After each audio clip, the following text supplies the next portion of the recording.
Imagine a place where time did not just slow down, but seemingly branched off into a different dimension.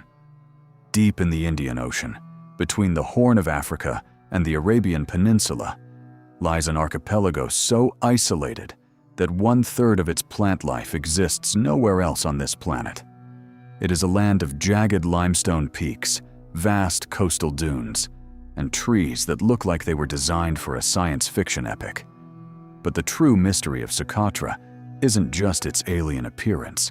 It is how this fragile ecosystem survived intact for millions of years, while the rest of the world changed beyond recognition. The story of Socotra begins with the breakup of the supercontinent Gondwana. While the rest of the world's landmasses drifted and collided, Socotra stood still, a granite and limestone fortress guarding biological secrets from the Miocene epoch.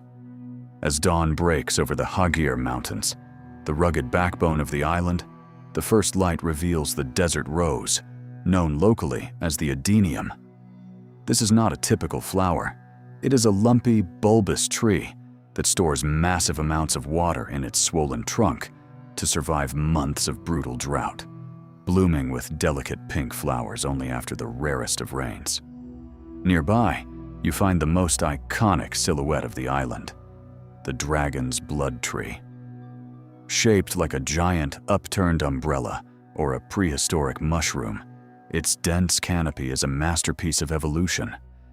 These branches are designed to trap moisture from the morning mist, funneling every drop of water down to the roots in a landscape where every sip of life is a victory. For thousands of years, the crimson resin of this tree, the dragon's blood, was one of the most prized commodities in the ancient world.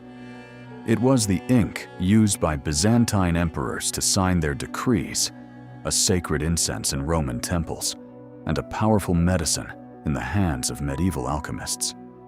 Even today, if you cut the bark, it bleeds a thick red sap that looks hauntingly human, a testament to the legends that say the first tree grew from the blood of a wounded dragon. But Socotra is more than just a botanical museum. It is a sanctuary for the relics of history. Take the wild pomegranate, the only wild relative of the fruit we know today. Once thought to be extinct, it survives here in small, resilient pockets, holding genetic secrets that could one day save modern agriculture from climate collapse. Or the cucumber tree, the only member of the gourd family that grows into a massive, trunked tree, standing like a surreal pillar against the turquoise sea. The survival of these species is not an accident of nature alone. It is the result of a profound, ancient partnership between the land and the Socotran people. For centuries, the islanders have lived by a strict code of environmental stewardship that predates modern conservation by a millennium. In the villages, local custom forbids the cutting of live trees. Only dead branches can be gathered for firewood. There are complex rules for when to harvest resin and how much foliage can be taken to feed livestock during the dry season. This balance is so sacred that disputes over a single felled tree can involve the entire community, as the inhabitants recognize that the death of the forest is the death of their way of life. The language of the island, Socotri, is an ancient South Arabian tongue that has no written form, echoing the voices of civilizations that vanished from the mainland long ago. It is a culture of poetry and oral tradition, where every cave and mountain peak has a story rooted in reality and myth. In the 19th century, when the first scientific expeditions reached these shores, botanists were shocked to find plants they had only seen in fossil records. They found a world where the bizarre was the norm, where begonias grow from solid rock and tiny trees cling to the ground to escape the searing heat. Today, Socotra stands at a crossroads. As the world becomes more connected, the Galapagos of the Indian Ocean faces the pressures of the modern era. Yet, it remains a beacon of what is possible when humans live within the limits of their environment.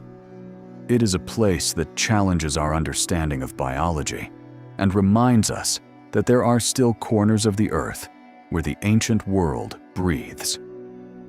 The secrets of Socotra are not just in its alien trees or its red resin, but in the enduring silence of its mountains and the wisdom of a people who have guarded this garden of curiosities for over 2,000 years. To look upon Socotra is to see the earth as it once was, and perhaps to glimpse the resilience we will need for the future.